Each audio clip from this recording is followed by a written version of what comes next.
Hello, Beshabels! Welcome back to my channel.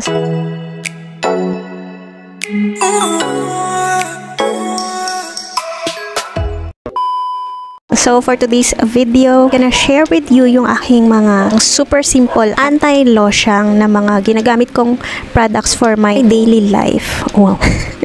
Sobrang simple talaga nito ha, as in lip tint pulbo, parang ganun lang. Hindi naman kailangan na super plakado ka, di ba, everyday. Kasi yung mga simpleng bagay na ganun is malaking impact niyan sa isang araw, di ba? Lalo na sa mga tulad kong mommies out there, tayo lahat magluluto, mag-aalaga ng pamilya, magliligpit ng bahay. So, of course, dapat pinakasimpleng step lang para maayos mo lang yung sarili mo, ganun. For me, Beshabels, yung pagiging losyang is part talaga yan ng buhay natin. Especially tayong mga nanay, di ba? So, I just want to clarify na hindi ako nang mamak dito na, oh my gosh, losyang ka pa rin for 2025. Beshi, kanina lang sobrang losyang ko. Nagligpit ako ng bahay, nagluto pagkapasok. Pagkaalis nung mister ko, hinatid yung anak ko, and then mag-isa ako ngayon. Ngayon lang ako naging maayos ng ganito. Kumbaga, ang pagiging losyang is part yan ng buhay natin, na superpower natin yan. Sobrang pawisan mo, basta-basta lang yung damit mo, wala kang ayos, sobrang putla mo. So, ganun talaga. Reality yun, and part yun ng pagiging tao natin, especially ng pagiging nanay. So, meron lang akong pinsan na nagsabi na never daw niya ako nakitang naging losyang. It's a compliment for me, pero for me, hindi niya kasi ako nakakasama everyday. Nasabi niya sa akin yun na parang napag-usapan ng pagiging losyang, and sabi niya, ikaw hindi pa kita nakitang losyang. And ewan ko, for me, everyday, part yun ng buhay ko.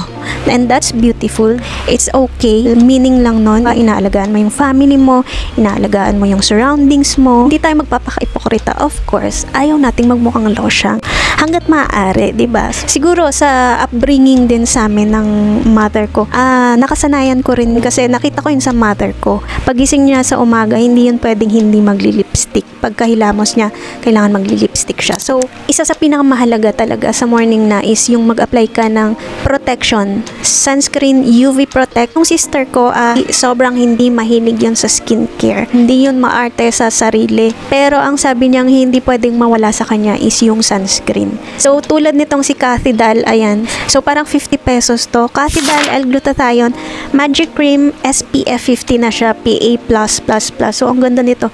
Alam niyo, nagustuhan ko pa dito is meron siyang cooling effect. May parang yellow na effect siya pag nahanginan ka, ganun. Ang galing nito. Water splash, ayan. So, watery yung kanyang consistency. Kaya, sobrang dali lang i-apply. What I love about Cathy Dal is talagang pagdating sa skincare is yung mga ingredients nila. Magaganda talaga. Pulido talaga. Pwede din to sa body, kaso syempre, tipid-tipid tayo. Kaya, pang face ko lang to kasi marami naman akong pamahid sa body. So, I'm planning to buy this again. Baka yung bottle na kasi ito yung trip ko ngayon. Nung nakaraan nagmotor kami, ito yung gamit ko. Ang sarap sa feeling kasi para akong sinasabugan ng yelo sa face. So, okay, next na pang-alternate ko. Actually, hindi ko to pang-alternate. Ito nga talaga yung parang pang-daily ko eh. Parang paminsan-minsan lang to si Cathy Dal. Pero lately, siya yung pang-everyday ko.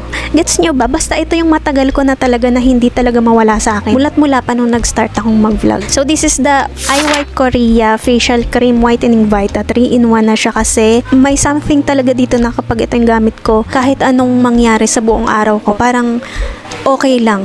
Parang hindi ako ganun kapagod tingnan. May whitening effect na pwedeng makeup base, and then meron pa siyang SPF 15. Mas mababa yung UV protection nito dito kay Cathy Dal. Pero sobrang favorite ko talaga to. Hindi din to mawawala talaga sa akin sa mga beauty products. Ito yung hindi mawawala sa akin. Si iWhite Korea. So, meron din tong sachet na ganitong itsura. Pero ayan, laging ganito yung binibili ko. Ayan, ubus na siya, diba? Said na yan. Kasi nga, super favorite ko siya. So, this is made in Korea. Next is powder. Of course, magpa-powder ka. Especially for me na may very oily na skin type. Mamatify ko naman yung face ko. Sobrang mura nito, Beshabels.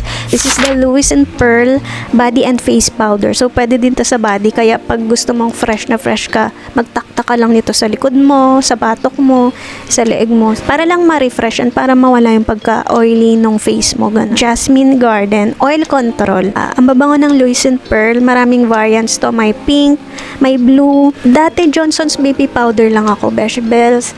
Pero ewan ko bakit nagbago yung kanilang texture. Ang pangit na ng texture ng Johnson & Johnson ngayon. Ito, bagong bili ko nga to noon. Pero na-stock na siya kasi ang pangit na talaga ng powder ng Johnson & Johnson. Ba't nila binago yung diba? Noon pa. Pag sinabi mong pulbo and lip tint na ganda lang, Johnson & Johnson yung gagamitin mo. Pero now, ang pangit na talaga nung nila, ng texture ng powder nila. Parang arena na, ang pangit, parang buhangin. Okay, so next, nasa na tayo? Ayan, lip tint na of course. So, yun lang. Ayan. So, Dazzle Me, alam nyo, ang maganda sa kanila, ang ganda-ganda na ng quality and ng mga packaging. Ayan, ang mura pa. Isa sila sa mga pinaka may murang quality products. Una ko kasing na-try to, nag-try lang ako dati, nakabili ako sa Shopee. Nawala na kasi natapon ko na. Yung sobrang liit, so malalagay mo siya sa bag. So, hindi siya magta-take up ng sobrang laking space sa bag mo. Ipa-flash ko na lang sa screen yung itsura nung nabili ko na yun, vegetables. Now, this is the Dazzle Me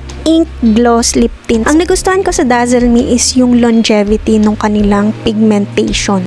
Sobrang tagal matanggal sa lips. Kapag kahit kumain ka na, naiiwan talaga yung pigment ng product. So, yun yung gustong-gusto ko. Ang ganda pa ng kanyang packaging. Sa mga packaging nila, ang gaganda, vegetables. Nakabili pa nga ako ng mascara. Ayan, ang gaganda ng kanilang diba? Tapos, ito yung pang kilay. Ayan. And, ito hindi kasama Hindi kasama tong dalawa na to. Kasi parang, kumbaga, pang makeup level na. Everyday, hindi naman talaga ako nagkikilay. Hindi ako nagbabrow.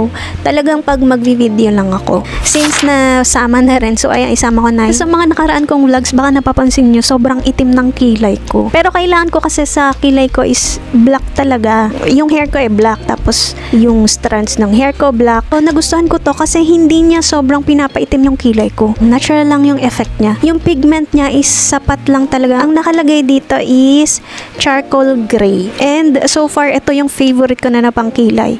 Hindi niya masyadong pinapatapang yung kilay ko. Kasi ang tapang ng kilay ko pataas kasi yan talaga. So, ayan, Dazzle Me na brow. Tapos, itong mascara nila, ayan, ito yung gamit ko ngayon. Ang maganda dito is may fiber siya, may mga mini fiber siya. So, parang na-elongate pa niya, na-extend pa niya kahit papaano yung lashes mo. Which is very okay sa akin na I have a very short lashes. And ayan, nakaka-help to sa lashes ko. Next is, of course, lotion. Alam ko, isa to sa parang nahihirapan kayong 'di ba? Pag alam mo maglilinis ka ng bahay and mababasa-basa, maghuhugas ka ng pinggan, parang nakakatamad mag-lotion. Kaso gusto kong i-commit na yung sarili ko na mag-lotion ka everyday.